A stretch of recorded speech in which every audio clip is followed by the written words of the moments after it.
Hello all, class 8-ലെ exploring forces ഈ chapter നമ്മൾ അടിപൊളിയായിട്ട് ആപ്പിൽ പഠിച്ചു കഴിഞ്ഞു. ഈ ചാപ്റ്റർ ഡീറ്റെയിൽ ആയി നമ്മൾ വൺ ഷോട്ട് ആയിട്ട് പഠിച്ചു കഴിഞ്ഞു. ചാപ്റ്ററിലെ കോൺസെപ്റ്റുകളെല്ലാം നമ്മളൊരു സിംഗിൾ വീഡിയോയിൽ ഏറ്റവും ചുരുങ്ങിയ സമയം കൊണ്ട് നോക്കാൻ പോവുകയാണ്. എക്സ്പ്ലോറിംഗ് ഫോഴ്സസ് ഈ ചാപ്റ്ററിൽ നമ്മൾ പഠിക്കുന്നത് തീർച്ചയായിട്ടും ഫോഴ്സിനെ കുറിച്ച് തന്നെയാണ്. ആദ്യം നമുക്ക് പഠിക്കാനുള്ള കാര്യം വാട്ട് ഈസ് ഫോഴ്സ് എന്നാണ്. എന്താണ് ഫോഴ്സ്? നോക്കൂ, ഈ കാണുന്ന സിറ്റുവേഷനിലെല്ലാം ഫോഴ്സ് അപ്ലൈ ചെയ്തിട്ടുണ്ട്. സോ ഈ സിറ്റുവേഷനിലെല്ലാം നമ്മൾ ഒബ്ജക്റ്റിനെ പുഷ് ചെയ്യുകയാണ് അല്ലെങ്കിൽ പുള്ള് ചെയ്യുകയാണ്. ഇത് തന്നെയാണ് ഫോഴ്സ്. എന്താണ് force? Generally a push or pull applied on an object is called force. സയൻസിൽ ഫോഴ്സ് എന്ന് പറഞ്ഞാൽ ഒരു ഒബ്ജക്റ്റിനെ നമ്മൾ അപ്ലൈ ചെയ്യുന്ന പുഷോ പുള്ളോ ആണ്. അടുത്തത് നമുക്ക് പഠിക്കാനുള്ളത് എന്താണ് ഫോഴ്സിന് ചെയ്യാൻ സാധിക്കുക. What force can do. നോക്കൂ, ഫോഴ്സിന് റെസ്റ്റിൽ ഒരു ഒബ്ജക്റ്റിനെ മൂവ് ചെയ്യിക്കാൻ സാധിക്കുന്നുണ്ട്, ഒരു ഒബ്ജക്റ്റിന്റെ ഷേപ്പ് മാറാൻ സാധിക്കുന്നുണ്ട്, മൂവ് ചെയ്യുന്ന ഒരു ഒബ്ജക്റ്റിനെ സ്റ്റോപ്പ് ചെയ്യാനോ ഡയറക്ഷൻ മാറ്റാനോ സാധിക്കുന്നുണ്ട്. ഇതാണ് നമ്മൾ അടുത്ത point, what force can do.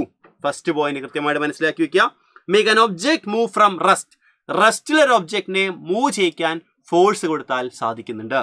നോക്കൂ, change the speed of an object which is moving. Move ചെയ്യുന്ന ഒരു ഒബ്ജക്റ്റിന്റെ സ്പീഡ് ചേഞ്ച് ചെയ്യിക്കാം. Either we can increase speed or decrease speed. അടുത്ത നോക്കൂ, change the direction of motion of an object. ഒരു cricket ball വരുന്നു, batter അതിനെ അടിച്ചു വിടുന്നു. He's changing direction, he's applying force. അപ്പോൾ ഫോഴ്സ് അപ്ലൈ ചെയ്തിട്ട് നമുക്ക് ഡയറക്ഷൻ മാറ്റാൻ സാധിക്കും. Bring about a change in shape of an object. നമ്മൾ റബ്ബർ ബാൻഡിൽ ഫോഴ്സ് അപ്ലൈ ചെയ്യുന്നു, അതിന്റെ ഷേപ്പ് മാറുന്നു, ഷേപ്പ് ചേഞ്ച് ചെയ്യാൻ കഴിയും. Finally we can do all these things together or some of them together. എല്ലാം ഒരുമിച്ച് വേണമെങ്കിൽ ചെയ്യാം, അല്ലെങ്കിൽ കുറച്ചെണ്ണം മാത്രം ഒരുമിച്ച് ചെയ്യാം. ഇതൊക്കെയാണ് ഫോഴ്സ് ചെയ്യാൻ സാധിക്കുക.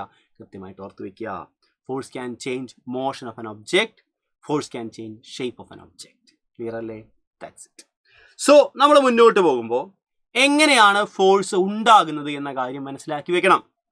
ഫോഴ്സ് ഉണ്ടാകാൻ അറ്റ്ലീസ്റ്റ് മിനിമം രണ്ട് ഒബ്ജക്റ്റുകൾ ഇന്ററാക്ഷനിൽ വരണം. Force is because of interaction between two objects. At least two objects must interact for force to come into play. ഫോഴ്സിന് നിലവിൽ വരണമെങ്കിൽ, ഫോഴ്സിനാണെങ്കിൽ അറ്റ്ലീസ്റ്റ് രണ്ട് പേര് തമ്മിൽ എന്ത് ചെയ്യണം? ഇന്ററാക്ഷൻ ഉണ്ടാകണം. Force is due to interaction. രണ്ട് പേര് ഇന്ററാക്ഷനിൽ വരണം. അങ്ങനെയാണെങ്കിൽ നമ്മൾ ഫോഴ്സിനെ രണ്ടായി ക്ലാസിഫൈ ചെയ്യും. അതിൽ ആദ്യത്തെ ആളാണ് നമുക്കറിയുന്ന കോണ്ടാക്ട് ഫോഴ്സ്, രണ്ടാമത്തെ ആളാണ് non contact force. If the interaction by means of physical contact, അവർ പരസ്പരം ടച്ച് ചെയ്തിട്ടാണ് ഇന്ററാക്ഷൻ ഉണ്ടായെങ്കിൽ ആ ഫോഴ്സിനെ വിളിക്കുന്ന പേര് നമുക്ക് എല്ലാവർക്കും അറിയാം. അതിന്റെ പേരാണ് കോണ്ടാക്ട് ഫോഴ്സ്. ഇനി ഇവർ രണ്ടുപേരും തമ്മിൽ പരസ്പരം ടച്ച് ചെയ്തിട്ടില്ല, നോ ഫിസിക്കൽ കോണ്ടാക്ട് അല്ലേ, there is no physics, not in contact. അങ്ങനെയാണെങ്കിൽ ആ ഫോഴ്സിനെ വിളിക്കുന്ന പേര് നമുക്ക് എല്ലാവർക്കും അറിയാം, അതാണ് നോൺ കോണ്ടാക്ട് ഫോഴ്സ്. അപ്പൊ നമ്മൾ പറഞ്ഞ കാര്യം ഒന്നുകൂടി നോക്കാം. Force is due to interaction. Interaction can be of two types. First one by means of physical touch അല്ലെ, ടച്ച് ചെയ്തിട്ട് കോണ്ടാക്റ്റിൽ വന്നിട്ട്, that is called contact force. Touch ചെയ്യാതെയും ഇന്ററാക്ട് ചെയ്യാൻ കഴിയും, നോൺ കോണ്ടാക്ട് ഫോഴ്സ്. എക്സാമ്പിൾസ് നമുക്ക് പഠിച്ചു വെക്കേണ്ടത്, കോണ്ടാക്ട് ഫോഴ്സിന് എക്സാമ്പിൾ ആണ് മസ്കുലാർ ഫോഴ്സ്, ഫ്രിക്ഷണൽ ഫോഴ്സ്. രണ്ട് എക്സാമ്പിൾ. നോൺ കോണ്ടാക്ട് ഫോഴ്സിന് മൂന്ന് എക്സാമ്പിൾ ആണ് പഠിക്കാനുള്ളത്. ആദ്യത്തെ ആളാണ് മാഗ്നറ്റിക് ഫോഴ്സ്, രണ്ടാമത്തെ ആളാണ് ഇലക്ട്രോസ്റ്റാറ്റിക് ഫോഴ്സ്, ആൻഡ് മൂന്നാമത്തെ ആളാണ് ഗ്രാവിറ്റേഷണൽ ഫോഴ്സ്. അപ്പൊ നോക്കൂ, electrostatic, magnetic and gravitational force are example for non contact force. Contact ഫോഴ്സിന് എക്സാമ്പിൾ ആരൊക്കെയാണ്? Muscular force and frictional force. നമുക്ക് ഈ ഫോഴ്സുകൾ എന്താണ് എന്ന കാര്യം ഒന്ന് ഡീറ്റെയിൽ ആയിട്ട് നോക്കാം. അതിൽ ആദ്യത്തെ ഫോഴ്സ് ആണ് muscular force. Why muscular force is called that? Muscular force വിളിക്കുന്നത് because muscular force is because of the action of muscles. മസിൽസിന്റെ ആക്ഷൻ കൊണ്ടുള്ള ഫോഴ്സ് ആണ് muscular force. Force resulting due to action of muscles. മസിൽസിന്റെ action കൊണ്ടുള്ള force muscular force. എന്താണ് മസിലിന്റെ action? Muscles can either elongate or contract. Muscle contraction, contract സംഭവിക്കും, elongate സംഭവിക്കും. ഇതാണ് മസിലിന്റെ ആക്ഷൻ. ഇതുണ്ടാകുന്ന ഫോഴ്സ് ആണ് മസ്കുലാർ ഫോഴ്സ് അല്ലെ. Human beings are using muscular force. Not only human beings, ആനിമൽസിന്റെ മസ്കുലാർ ഫോഴ്സ് ഉണ്ട് അല്ലെ. We are using muscular force of animal to do our work അല്ലെ. നമ്മള് കാളകളെയൊക്കെ ഉപയോഗിക്കാറില്ലേ, നില മുഴാനും ലോഡ് കൊണ്ടുപോകാനൊക്കെ ഉപയോഗിക്കാറില്ലേ. So we are using muscular force of animals. ഏതൊരു ബേർഡ് ആവട്ടെ, ഏതൊരു ലിവിങ് ഓർഗാനിസ് ആവട്ടെ, അതിന്റെ മൂവ്മെന്റ് ഈസ് ബേസിക്കലി വാട്ട്, അത് യൂസ് ഓഫ് മസ്കുലാർ ഫോഴ്സ് ആണ്. ഓർത്ത് വെക്കുക.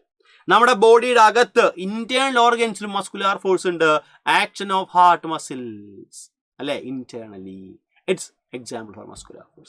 A muscular force is the first type of contact force which comes into play due to action of muscles. That's നമുക്ക് പഠിക്കാനുള്ള രണ്ടാമത്തെ കോണ്ടാക്ട് ഫോഴ്സ് ആണ് ഫ്രിക്ഷണൽ ഫോഴ്സ്. നമുക്കറിയാം, ഈ ഒരു ഇൻക്ലൈൻഡ് ആയിട്ടുള്ള പ്ലെയിനിൽ ഈ ബോൾ ഉരുട്ടി വിട്ടാൽ കുറച്ചു ദൂരം ബോൾ പോയിട്ട് നിൽക്കും. Because there is a force which opposes motion.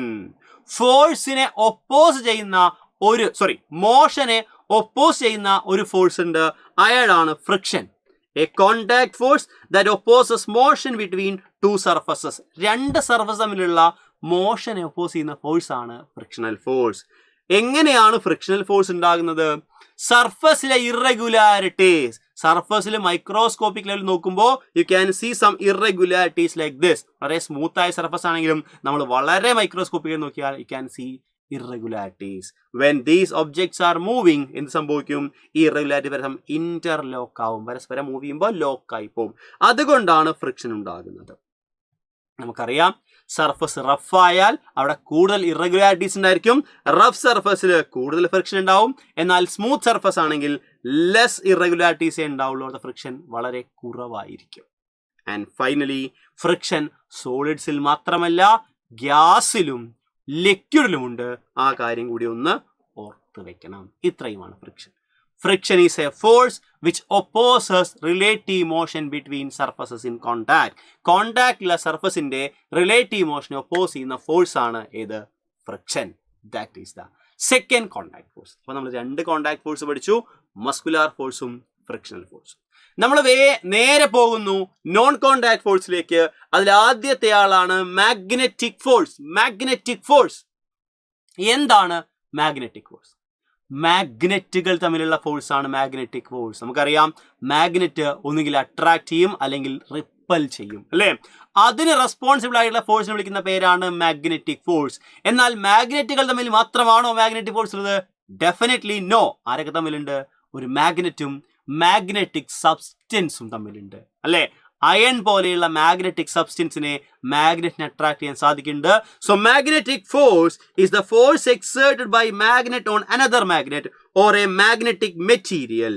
ഒരു മാഗ്നറ്റിക് മെറ്റീരിയലിന്റെ മുകളിലോ മാഗ്നറ്റിന്റെ മുകളിലോ മാഗ്നറ്റ് എക്സേർട്ട് ചെയ്യുന്ന ഫോഴ്സ് ആണ് മാഗ്നറ്റിക് ഫോഴ്സ്. കൃത്യമായിട്ട് മനസ്സിലാക്കി വെക്കുക. Which is a non contact force. അപ്പൊ രണ്ട് മാഗ്നറ്റുകൾ നമ്മൾ അടുത്ത് വെച്ചാൽ അവർ അട്രാക്ട് ചെയ്യുന്നോ റിപ്പൽ ചെയ്യുന്നോ കാരണം എന്താണ്? That is magnetic force. എങ്കിൽ നമ്മൾ മുന്നോട്ട് പോകുമ്പോൾ അടുത്ത ആളെ പരിചയപ്പെടും. അത് ഇലക്ട്രോസ്റ്റാറ്റിക് ഫോഴ്സ് ആണ്. Electrostatic force. ഇലക്ട്രോസ്റ്റാറ്റിക് ഫോഴ്സ് ചാർജുകൾ തമ്മിലുള്ള ഫോഴ്സ് ആണ്. നമുക്ക് രണ്ട് ടൈപ്പ് ചാർജ് ഉണ്ട്, പ്ലസ് ചാർജും മൈനസ് ചാർജും ഉണ്ട്. അത് സിമിലർ ചാർജ് വന്നാൽ പ്ലസും വന്നാൽ റിപ്പൽ ചെയ്യും, അല്ലെങ്കിൽ മൈനസും വന്നാൽ റിപ്പൽ ചെയ്യും. എന്നാൽ പ്ലസും മൈനസും വന്നാൽ ഓപ്പോസിറ്റ് ചാർജ് വന്നാൽ അട്രാക്ട് ചെയ്യും. അപ്പൊ ചാർജ്ഡ് ബോഡീസ് തമ്മിലുള്ള ഫോഴ്സിനെ വിളിക്കുന്ന പേരാണ് electrostatic force. Force exerted by a charged body on another charged body. ഇതാണ് ഇപ്പൊ നമ്മൾ പറഞ്ഞത്, രണ്ട് ചാർജ് ഉള്ള ബോഡികൾ. ഒരു കേസ് കൂടി പറയണം. A charged body can attract uncharged body. ഒരു ചാർജ്ഡ് ബോഡിക്ക് അൺചാർജ്ഡ് ബോഡിയെ കൂടി അട്രാക്ട് ചെയ്യാൻ സാധിക്കും. സോ ഇലക്ട്രോസ്റ്റാറ്റിക് ഫോഴ്സ് ചാർജ്ഡ് ബോഡിയും അൺചാർജ്ഡ് ബോഡിയും തമ്മിൽ ഇന്ററാക്ഷനും ആകാം, രണ്ട് ചാർജ്ഡ് ബോഡീസ് തമ്മിൽ ഇന്ററാക്ഷനും ആകാം. കൃത്യമായി മനസ്സിലാക്കി വെക്കുക. കമ്പയർ ചെയ്ത് ആലോചിക്കുക മക്കളെ.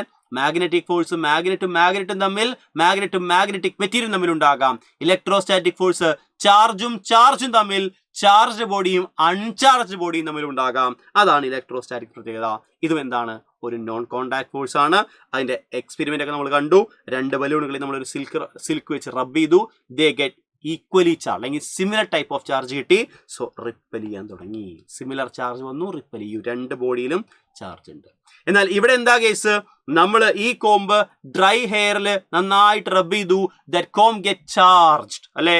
The charge comb can attract small pieces of paper which is uncharged.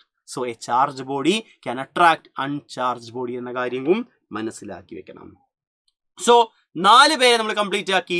Contact ഫോഴ്സിൽ 2 പേര്, muscular force, frictional force. Non contact ഫോഴ്സിൽ 2 പേര് നമ്മൾ പഠിച്ചു കഴിഞ്ഞു, electrostatic force and magnetic force. Non contact ഫോഴ്സിലെ 3ാമൻ അയാളാണ് ഗ്രാവിറ്റേഷണൽ ഫോഴ്സ്. ഗ്രാവിറ്റേഷണൽ ഫോഴ്സ് ഈ യൂണിവേഴ്സിലെ മാസ് ഉള്ള എല്ലാ ഒബ്ജക്റ്റ് തമ്മിലുള്ള ഫോഴ്സാണ്. കൃത്യമായിട്ട് മനസ്സിലാക്കി വെക്കാം. ഈ യൂണിവേഴ്സിലെ മാസ് ഉള്ള എല്ലാ ഒബ്ജക്റ്റും പരസ്പരം അട്രാക്ട് ചെയ്യുന്നുണ്ട്. എർത്തും നമ്മളെ എർത്ത് അട്രാക്ട് ചെയ്യുന്നുണ്ട്, സണ്ണ് എർത്തിനെ അട്രാക്ട് ചെയ്യുന്നുണ്ട്, സൺ എന്ന സ്റ്റാർ മറ്റൊരു സ്റ്റാറിനെ അട്രാക്ട് ചെയ്യുന്നുണ്ട്, നിങ്ങൾ അട്രാക്ട് ചെയ്യുന്നുണ്ട്. ബിക്കോസ് നമുക്ക് എല്ലാവർക്കും എന്തുണ്ട്? മാസ് ഉണ്ട് അല്ലേ? പക്ഷെ നമ്മൾ ഈ ചാപ്റ്ററിൽ സ്പെസിഫിക് ആയിട്ട് പറയുന്നത് ഈ കാര്യം നമ്മൾ ഡ്രോപ്പ് ചെയ്തു, താഴേക്ക് വരുന്നു, മാങ്ങ മാറുന്നു, താഴേക്ക് വരുന്നു, നമ്മൾ ജമ്പ് ചെയ്താൽ താഴേക്ക് വീഴുന്നു, ബോൾ താഴേക്ക് വീഴുന്നു, ജമ്പ് ചെയ്താൽ താഴേക്ക് വീഴുന്നു. All these things are because of attraction of earth. Earth ഒരു ഒബ്ജക്റ്റിനെ അട്രാക്ട് ചെയ്യുന്നതിനെ നമ്മൾ വിളിക്കുന്ന പേര് സിംപ്ലി ഗ്രാവിറ്റി എന്നാണ്. എന്താ വിളിക്കുക? Gravity. Force with which earth attract work towards itself is called gravitational force. Force with which earth attract object towards itself. Earth അതിൻ്റെ അടുത്തേക്ക് ഒബ്ജക്ട്സിനെ അട്രാക്ട് ചെയ്യുന്ന ഫോഴ്സിനെ ഗ്രാവിറ്റേഷണൽ ഫോഴ്സ് അഥവാ സിംപ്ലി നമുക്ക് എന്ത് വിളിക്കാം? ഗ്രാവിറ്റി എന്ന കാര്യം വിളിക്കാം. നിങ്ങൾ മനസ്സിലാക്കണം, ഗ്രാവിറ്റേഷണൽ ഫോഴ്സ് എർത്തും നമ്മളും തമ്മിൽ മാത്രമല്ല, ഈ യൂണിവേഴ്സിലെ മാസ് ഉള്ള എല്ലാ ബോഡികൾ തമ്മിലും എന്തുണ്ട്? ഈ പറഞ്ഞ ഗ്രാവിറ്റേഷണൽ ഫോഴ്സ് ഉണ്ട്. So that is gravitational force. നമുക്ക് പഠിക്കാനുള്ള സിംപ്ലി ഗ്രാവിറ്റി ആണ്. This is the attractive force of earth towards all the object. അല്ലെങ്കിൽ earth is attracting all the object towards its center. This is called force of gravity. Gravity for earth. ഈ കാര്യം മനസ്സിലാക്കി വെക്കുക. So നമ്മുടെ ആ sessions അവിടെ അവസാനിക്കുന്നു. Contact force, non contact force session നമ്മൾ അവിടെ അവസാനിപ്പിക്കുന്നു. നമ്മൾ അടുത്തതായിട്ട് കാണാൻ പോകുന്നത് എന്താണ് വെയിറ്റ് എന്ന ഒരു പുതിയ കാര്യമാണ്. ബേസിക്കലി ഈ കാര്യം ഗ്രാവിറ്റേഷണൽ ഫോഴ്സിന്റെ തുടർച്ച തന്നെയാണ്. നമുക്കറിയാം, ഞാൻ പറഞ്ഞു മാസ് ഉള്ള എല്ലാ ബോഡികളെയും പരസ്പരം അട്രാക്ട് ചെയ്യുന്നുണ്ട്. സോ മാസ് ഉള്ള ഏതൊരു ബോഡിയെയും എർത്ത് അതിന്റെ സെന്ററിലേക്ക് അട്രാക്ട് ചെയ്യുന്നുണ്ട്. So attractive force by earth ഒരു ഒബ്ജക്റ്റിനെ എത്രത്തോളം നന്നായി അട്രാക്ട് ചെയ്യുന്നു, ആ ഫോഴ്സിനെ വിളിക്കുന്ന പേരാണ് weight of the body. So weight is the force by which earth attracts a body. Earth ഒരു ബോഡി അതിലേക്ക് അട്രാക്ട് ചെയ്യുന്ന ഫോഴ്സിനെ പറയുന്ന പേരാണ് ആ ബോഡിയുടെ വെയിറ്റ്. സോ വെയിറ്റ് ആക്ച്വലി എന്താണ്? ഒരു ഫോഴ്സ് ആണ്. വെയിറ്റിന്റെ യൂണിറ്റ് ഫോഴ്സിന്റെ അതേ യൂണിറ്റ് ആയിട്ടുള്ള ന്യൂട്ടൺ തന്നെയാണ്. നോക്കൂ, the force with which earth pulls an object towards itself is called weight of the object. എന്താണ് വെയിറ്റ്? എർത്ത് ഒരു ഒബ്ജക്റ്റിനെ അതിന്റെ സെന്ററിലേക്ക് വലിക്കുന്ന വെയിറ്റിനെ പറയുന്ന പേരാണ് ഫോഴ്സിനെ പറയുന്ന പേരാണ് വെയിറ്റ്. അതിന്റെ യൂണിറ്റ് എന്താണ്? ന്യൂട്ടൺ ആണ്. വെയിറ്റിന്റെ ഫോർമുല മാസ് ഇൻറ്റു ജി എന്നാണ്. ജി വിളിക്കുന്ന പേര് ആക്സിലറേഷൻ ഡ്യൂ ടു ഗ്രാവിറ്റി എന്നാണ്. Acceleration due to gravity. അങ്ങനെയാണെങ്കിൽ നമുക്ക് എങ്ങനെ ഒരു ബോഡിയുടെ വെയിറ്റ് മെഷർ ചെയ്യാം? ഒരു ബോഡിയുടെ വെയിറ്റ് മെഷർ ചെയ്യാൻ നമ്മൾ ഉപയോഗിക്കുന്ന ഡിവൈസിന്റെ പേര്, അതിന്റെ പേരെന്താ? അതിന്റെ പേരാണ് സ്പ്രിംഗ് ബാലൻസ്. സ്പ്രിംഗ് ബാലൻസ് എന്ന ഡിവൈസ് ആണ് നമ്മൾ ഉപയോഗിക്കുക. സ്പ്രിംഗ് ബാലൻസ് എന്ന ഡിവൈസ് ആണ് നമ്മൾ അതിന് വേണ്ടിയിട്ട് ഉപയോഗിക്കുക. Spring balance you can see a spring which is attached at this end. When you hold അല്ലെങ്കിൽ when you hang some weight here, the spring will get pulled അല്ലെങ്കിൽ get stretched. ആ stretching നോക്കി നമുക്ക് ആ ബോഡിയുടെ വെയിറ്റ് പറയാൻ സാധിക്കും. ഇതാണ് സ്പ്രിംഗ് ബാലൻസിന്റെ വർക്കിംഗ് പ്രിൻസിപ്പിൾ. നോക്കൂ, spring balance is a simple device which is use to measure weight. Weight measure device ആണ് spring balance. It consist of a spring fixed at one end with a hook attached at the other end. When we hung an object from the hook, the spring stretches, an amount of stretching gives weight of the object. നിങ്ങൾ ഇവിടെ ഒരു കാര്യത്തെ തൂക്കിയാൽ ഈ spring എന്ത് ചെയ്യും? ആ spring stretch ചെയ്യും. എത്രത്തോളം സ്ട്രെച്ച് ചെയ്യുന്ന കാര്യം നമുക്കതിൻ്റെ വെയിറ്റ് ആയിട്ട് കാണാൻ സാധിക്കും. ഒരു സ്പ്രിംഗ് ബാലൻസ് 2 യൂണിറ്റ് കാണാം. You can directly see mass here, also weight ഇവിടെ കാണാം. നമുക്കറിയാം വെയിറ്റ് W=m×g ആണ്. സോ വെയിറ്റ് കിട്ടിക്കഴിഞ്ഞാൽ വെയിറ്റ് കിട്ടിക്കഴിഞ്ഞാൽ മാസ് കണ്ടുപിടിക്കാൻ വേണ്ടി W/g ചെയ്താൽ മതി. സോ രണ്ടും ഇവിടെ സ്കെയിലിൽ കൊടുത്തിട്ടുണ്ടാവും. Using this thing we can calculate weight and mass of a body എന്ന കാര്യം വ്യക്തമായി തന്നെ മനസ്സിലാക്കി വെക്കേണ്ടതാണ്. അതാണ് spring balance, measurement of weight. And moving to the final topic, ചാപ്റ്ററിലെ അവസാനത്തെ ടോപ്പിക് ഫ്ലോട്ടിംഗ് ആൻഡ് സിങ്കിങ് ആണ്. Floating and sinking. നമുക്കറിയാം ഒരു ഒബ്ജക്റ്റ് വെള്ളത്തിൽ അല്ലെങ്കിൽ ഒരു ഫ്ലൂയിഡിൽ വെച്ച് കഴിഞ്ഞാൽ it is experiencing an upward force, അല്ലെങ്കിൽ the fluid will push it upwards. ആ അപ്വേർഡ് ഫോഴ്സിനെ force exert by an object when placed, force exert by a fluid when something is immersed in it. അതിൽ ആരെങ്കിലും മുങ്ങിയിരിക്കുമ്പോൾ അതിൻ്റെ മുകളിൽ ആ fluid exert ചെയ്യുന്ന force, the upward force by liquid, the force applied by the liquid on the object in the upward direction is known as upthrust or buoyant force. എന്താ പേര്? buoyant force. So ബോയന്റ് force എന്നത് ആ fluid മുകളിലേക്ക് apply ചെയ്യുന്ന force ആണ്.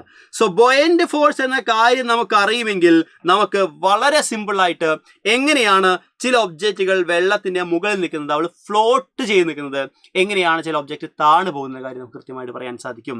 നിങ്ങൾ മനസ്സിലാക്കണം, ഒരു ഒബ്ജക്റ്റ് ഒരു ഫ്ലൂയിഡിൽ വെച്ച് കഴിഞ്ഞാൽ താഴേക്ക് ആരുണ്ടായിരിക്കും? അതിന്റെ വെയിറ്റ് mg ഉണ്ടായിരിക്കും. മുകളിലേക്ക് ആരുണ്ടായിരിക്കും? ഫോഴ്സ് ഓഫ് ബോയൻസി ഉണ്ടായിരിക്കും. മക്കളെ നോക്കടാ, താഴേക്കുള്ള ഫോഴ്സ് ആണ് കൂടുതലെങ്കിൽ ഇറ്റ് വിൽ കം ഡൗൺ. ഈ force of gravity that is weight is greater than force of buoyancy ആണെങ്കിൽ ബോഡി എന്ത് ചെയ്യും? അത് മുങ്ങിപ്പോകും.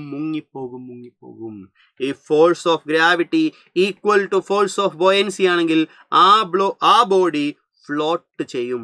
ഇതാണ് ഫ്ലോട്ട് ചെയ്യുന്നതിൻ്റെയും സിങ്ക് ചെയ്യുന്നതിൻ്റെയും പ്രിൻസിപ്പിൾ. സോ താഴേക്ക് ഗ്രാവിറ്റേഷൻ ഫോഴ്സ്, മുകളിലേക്ക് ബോയന്റ് ഫോഴ്സ്. താഴേക്ക് കൂടുതലാണെങ്കിൽ അത് സിങ്ക് ചെയ്യും, മുകളിലേക്കും താഴേക്കും ഈക്വൽ ആണെങ്കിൽ ആ ബോഡി എന്ത് ചെയ്യും? ഫ്ലോട്ട് ചെയ്യും. സോ ഇത്രയുമാണ് ഈ ചാപ്റ്റർ നമുക്ക് പഠിക്കാനുള്ളത്. എല്ലാ കോൺസെപ്റ്റും നമ്മൾ വ്യക്തമായിട്ട് പറഞ്ഞു കഴിഞ്ഞു.